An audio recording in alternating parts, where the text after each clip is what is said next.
الحمدللہ وکفی وسلام علی عبادہ الذین اصطفی اما بعد۔ فضائل رمضان کے عنوان سے یہ سلسلہ جاری ہے۔ اب رمضان المبارک میں چند دن ہی رہ گئے،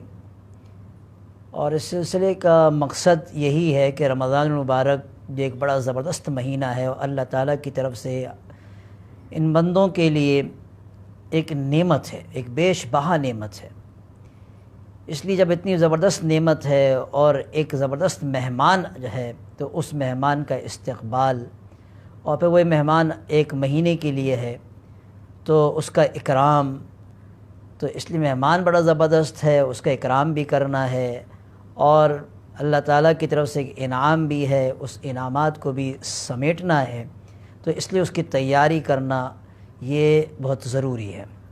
اس لیے اسی سلسلے میں یہ پروگرام جو ہے وہ چل رہا ہے۔ اب چند دن ہی رہ گئے ہیں رمضان میں، رمضان المبارک کی آمد ہے۔ اللہ تعالیٰ کا فضل عظیم ہے کہ انہوں نے ہمارے ضعف ایمان اور ناکارہ اعمال کو اثر نو قوی بنانے کے لیے یہ زبردست مہینہ عطا فرمایا۔ اللہ تبارک و تعالیٰ بڑے رحیم ہے، اس بات کا یقین کر لیں کہ اللہ تعالیٰ بہت ہی رحیم ہے، بڑے کریم ہیں، بڑے شفیق ہیں۔ وہ اپنے بندوں سے بے انتہا محبت کرتے ہیں۔ ان کی رحمت بس بخشنے کا بہانہ ڈھونڈتی ہے کہ کس طرح سے بخش دیا جائے۔ اللہ کی رحمت بخشنے کا بہانہ ڈھونڈتی ہے، کس طرح سے میں اپنے بندوں کو بخش دوں۔ موقع دیے جاتے ہیں۔ اس لیے تو کہا جاتا ہے کہ دیکھو، کسی بھی نیکی کو حقیر جان کر، چھوٹا جان کر اس کو چھوڑو نہیں، ہو سکتا ہے کہ وہی نیکی تمہاری نجات کا ذریعہ بن جائے۔ اور کسی بھی گناہ کو حقیر اور چھوٹا جان کر اس کے مرتکب مت ہو، کیا معلوم کہ وہی گناہ پکڑ کا باعث بن جائے۔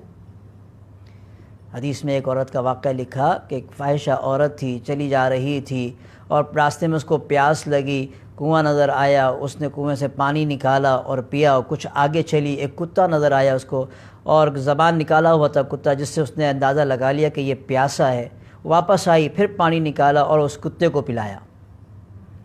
بس اسی عمل پر اللہ تعالیٰ نے اس کی مغفرت فرما دی، اس عورت کی،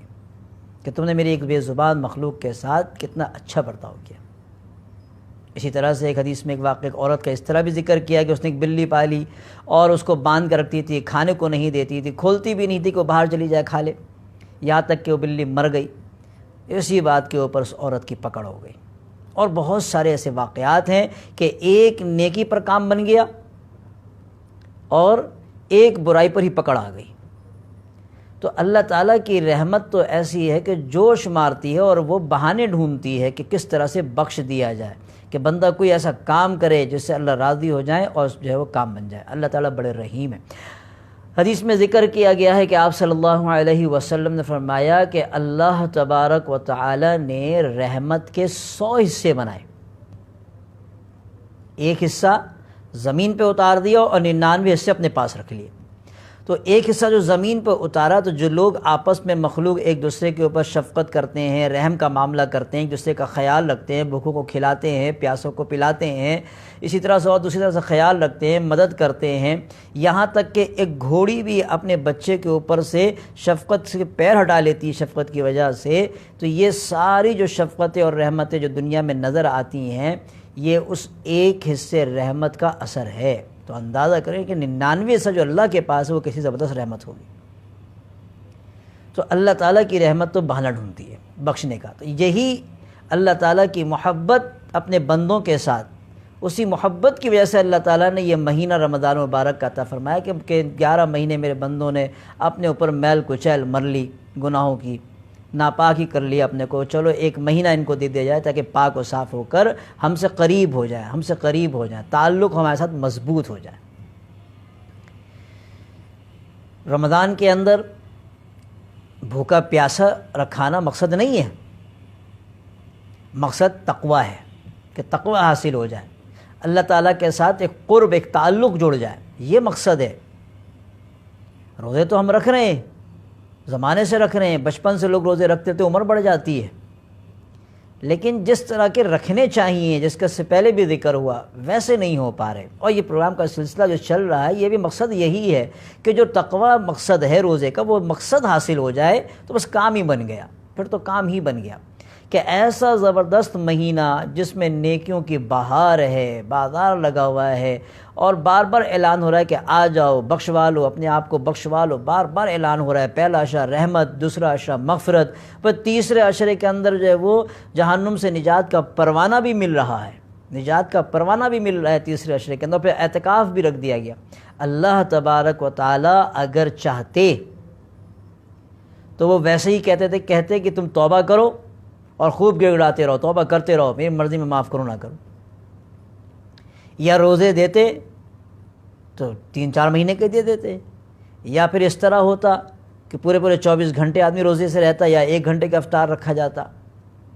یا یوں بھی حکم دیا جا سکتا تھا کہ رمضان کے اندر سارا وقت مسجد میں گزارو، سارے کام چھوڑ دو، کاروبار بھی بند کر لو اور اپنی ملازمتیں بھی چھٹیاں لے لو، ختم کر دو، صرف ہماری عبادت خالصتاً ہماری عبادت کرو بس، اور توبہ کرتے رہو۔ اس طرح بھی ہو سکتا تھا، لیکن اللہ تعالیٰ کی یہ رحمت ہی تو ہے، شفقت ہی تو ہے، ان کا کرم ہی تو ہے کہ انہوں نے فرمایا اپنے کام بھی کرو، کاروبار بھی کرو، روز اور ملازمت بھی کرو، عزیز رشتہ داروں سے ملاقات بھی کرو، لیکن ہماری عبادت بھی کرو، روزہ بھی رکھو، وہ بھی سارا دن نہیں، صبح شادی سے غروب آفتاب تک، رات کو نوافل بھی پڑھو، تراویح بھی پڑھو، دوسری عبادت بھی کرو، تلاوت بھی کرو۔ ہاں اتنا ضرور کرو کہ ان تمام کاموں کے اندر گناہوں سے اپنے آپ کو بچاتے رہو، ان تمام کاموں کے اندر گناہوں سے اپنے آپ کو بچاؤ۔ تو جب گناہوں سے اپنے آپ کو بچاؤ گے، ملازمت کرنا منع نہیں لیکن گناہوں سے اپنے آپ کو بچاؤ، کاروبار کرنا منع نہیں لیکن گناہ سے بچاؤ کہ غلط کام نہ ہو جائے، عزیز رشتہ داروں سے ملنا منع نہیں لیکن گناہوں سے اپنے آپ کو بچاؤ۔ تو جب گناہوں سے اپنے آپ کو بچاؤ گے پھر تقوی حاصل ہوگی۔ تقوی کہتی ہے اسی کو کہ اللہ تعالیٰ ناراض نہ ہو، اللہ کی محبت، اس کی عظمت دل میں آ جائے، یہی تو تقوی ہے کہ ہر آدمی پھونک پھونک کے قدم اٹھاتا رہے کہ کہیں اللہ مجھ سے ناراض نہ ہو جائے، ہر کام کرنے سے پہلے یہ سمجھ لے کہ اللہ ناراض نہ ہو جائے، یہ کام درست ہے، اللہ کی ناراضگی والا کام ہے یا جو ہے وہ اللہ کو راضی کرنے والا کام ہے، یہ سمجھ کے وہ قدم اٹھاتا رہے اور چلتا رہے، بس یہی تقوی ہے۔ اور روزے کا مقصد یہ مجاہدہ کرایا جا رہا ہے، روزہ رکھوا کے ایک طرح سے مجاہدہ کرایا جا رہا ہے اپنے سے قریب لانے کے لیے، اپنے سے قریب لانے کے لیے۔ تو یہ اللہ تعالیٰ کا کرم ہی تو ہے کہ اللہ نے ایسا زبردست مہینہ عطا فرمایا اور اس میں ایسی نیکیوں کی بہار لگا دی کہ مغفرت عام ہو رہی ہے، مغفرت عام ہو رہی ہے کہ اب آ جاؤ آ جاؤ۔ آخری عشرے میں اعتکاف بھی دے دیا، وہ بھی فرض نہیں کیا کہ پورے 30 دن میں آ کے بیٹھ جاؤ مسجد میں، یہ بھی نہیں، آخری عشرے میں رکھا بھی سنت قرار دیا گیا اس کو۔ پھر ایک شب قدر بھی دے دی گئی کہ اس میں بھی بخشوا لو، چلو اب آ جاؤ، اب توبہ کر لو ہر طرح سے۔ تبھی تو اللہ کے رسول صلی اللہ علیہ وسلم کی ایک حدیث ہے کہ اس میں جب آپ صلی اللہ علیہ وسلم منبر پر تشریف لے جا رہے تھے تو تینوں سیڑھی پہ آپ نے آمین فرمایا۔ صحابہ فرماتے ہیں کہ بعد میں جب پوچھا گیا آپ صلی اللہ علیہ وسلم سے کہ آج ہم نے ایک عجیب بات دیکھی کہ آپ نے پہلی سیڑھی پہ قدم رکھا فرمایا آمین، دوسری پہ قدم رکھا فرمایا آمین، تیسری پہ قدم رکھا فرمایا آمین۔ تو آپ صلی اللہ علیہ وسلم نے ارشاد فرمایا کہ جبرائیل امین میرے پاس تشریف لائے اور انہوں نے 3 بد دعائیں دیں، اس پہ میں نے آمین کہی۔ سب سے پہلے تو یہ اندازہ لگائے کہ بد دعا کس نے دی؟ تمام فرشتوں کے سردار جبرائیل امین، کیا مقام ان کو حاصل ہے کہ سارے انبیاء کے پاس وہ گئے اللہ کا پیغام لے کر، کیا مقام حاصل ہے ان کی بد دعا۔ اور ساری مخلوق میں سب سے افضل، سب سے انسب، سب سے اعلیٰ حضور انور صلی اللہ علیہ وسلم کی آمین، تو بد دعا کتنی سخت ہو گئی ہوگی، کتنی سخت ہو گئی ہوگی۔ اس میں ایک بد دعا یہ بھی ہے کہ تباہ و برباد ہو جائے وہ شخص، ہلاک ہو جائے وہ شخص کہ جو رمضان کا مہینہ پائے اور پھر بھی اپنی مغفرت نہ کروائے۔ کیوں؟ کہ عام ہے مغفرت، مغفرت عام ہے، عام ہو رہی ہے مغفرت، بار بار بلایا جا رہا ہے، ایک عشرہ، دوسرا عشرہ، تیسرا عشرہ، چلو اب بھی غفلت ہو گئی تو تیسرے میں آ جاؤ، اب توبہ کر لو، اب توبہ کر لو۔ پھر شب قدر بھی دے دی گئی، اب توبہ کر لو، اب تو ہم سے قریب ہو جاؤ، اب تو تعلق قائم کر لو۔ اللہ تو چاہ رہے ہیں کہ ہم سے تعلق قائم ہو جائے، لیکن بندہ ہی نہ چاہے تو پھر کیا کر سکتے۔ تو اسی لیے ہمیں بھی چاہیے کہ ہم بھی تو آگے بڑھیں، ہم بھی تو آگے بڑھیں، ابھی سے ہی توبہ کر لیں، جیسے اکثر ذکر ہوا، ابھی سے ہی توبہ کر لیں، ابھی سے ہی ارادہ کر لیں کہ اب ہم گناہ نہیں کریں گے، ہم رمضان کو بالکل ایسے گزاریں گے کہ اللہ تعالیٰ کو راضی کرتے ہوئے، خوب عبادت بھی کریں گے اور گناہ نہ کریں گے، اس کے اندر اللہ کو ناراض نہ کریں گے۔ یہی مقصد ہے تقوی حاصل ہو جائے، بس اللہ سے قرب حاصل ہو جائے، تعلق پکا ہو جائے اللہ تعالیٰ سے۔ اور ہمارا کام تو اللہ تعالیٰ سے تعلق کا پکا کرنا ہی تو ہے، کیونکہ جانا وہیں ہے، حساب وہیں دینا ہے، تو تعلق پکا کرنا وہیں ہے۔ تو بہرحال جو آج کی بات وہی بات ہے، اس کو مزید تفصیل کے ساتھ تھوڑا ذکر کیا کہ ایک تو یہ ماہ مبارک یہ اللہ تعالیٰ کی بڑی زبردست رحمت ہے کہ اللہ نے اپنے بندوں پر شفقت فرمایا کہ دے دیا، تاکہ ہم اپنے آپ کو پاک و صاف کر لیں، گناہوں سے دھو لیں، پاک و صاف کر لیں، اور اب اللہ تعالیٰ کے ساتھ تعلق کو جوڑ لیں۔ لیکن ہم نے غفلت میں گزار دیا تو جو مقصد ہے وہ مقصد فوت ہو جائے گا، کیونکہ صرف بھوکا پیاسا رکھوانا مقصد نہیں ہے، مقصد تقوی ہے، وہ فوت ہو جائے گا۔ تو بہرحال اتنی بات ضرور رکھیں یاد کہ اب چند دن رہ گئے ہیں رمضان مبارک میں، اچھی طرح سے اس کا اہتمام کریں، معاملات کو اپنے درست رکھیں، اپنے معاملات کو درست رکھیں۔ معاملات کے واسطے ایک بات بھی ذکر کروں کہ اس پہلے بھی ذکر ہوا کہ اس ویڈیو کے نیچے ہی اپنے کمنٹس میں آپ سوالات بھی لکھ سکتے ہیں، اس کے جواب انشاءاللہ اگلے پروگرام میں دیا جائے گا۔ تو گزشتہ کل ایک سوال آیا دبئی سے کہ کسی نے لکھا کہ میں دبئی کے اندر ایک ڈیوٹی کرتا ہوں، لیکن میری ڈیوٹی جو ہے وہ رات کی ہے، تو میں تراویح کیسے پڑھوں؟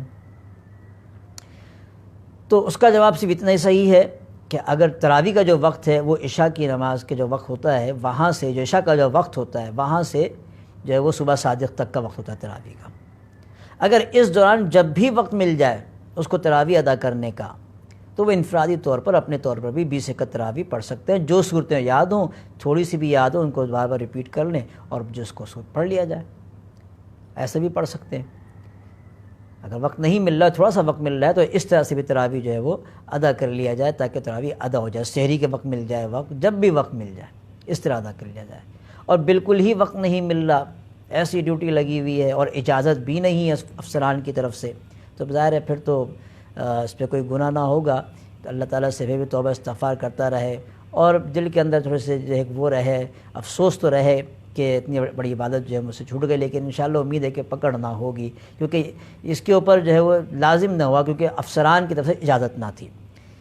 یہ ایک معاملات کی بات ہے۔ معاملات کی بات یہی ہے کہ ہمارے یہاں رمضان میں عام طور پر ہوتا یہ ہے کہ دفاتر سے لوگ دوپہر میں نکلتے ہیں، ان کو 1 گھنٹہ، بعض جگہوں پر یہ ہوتا ہے کہ ابھی موقع دیا کہ جائیں آپ نماز پڑھ کر آ جائیں، بس نماز پڑھ کر آ جائیں، اتنا موقع دیا گیا، اتنی چھٹی دی گئی، تو ان کو چاہیے کہ بس وہ فرض ادا کریں اور سنت موقعہ ادا کر کے واپس دفاتر میں چلے جائیں، مسجد میں آ کر نہ بیٹھیں۔ اب وہ تلاوت کریں گے، ذکر و اذکار کریں گے یا کسی اور دین کے کام میں لگ جائیں یا تھوڑا آرام کریں گے، تو یہ غلط ہے، یہ معاملات، یہ خرابی ہے، یہ غلط ہے۔ ان کو اجازت صرف نماز کی دی گئی، فرض ادا کرو، سنت ادا کرو، آ جاؤ۔ ہاں اگر یہ کہا جائے کہ 1 گھنٹے کی چھٹی ہے تو اس 1 گھنٹے میں جو بھی کام وہ کام کرے اور کر کے پھر واپس چلے جائیں۔ ایسا نہ ہو کہ نماز کی اجازت دی گئی یا 1 گھنٹے کی دی گئی اور پھر آئے اور آنے کے بعد جو ہے نا 2 گھنٹے نکال دیے، تو ایسے معاملات، روزے کے حالت میں اتنے معاملات خراب کیے جائے، ایسا نہ ہو۔ ویسے ہی ہمارے معاملات بڑے خراب رہتے ہیں۔ ہم نے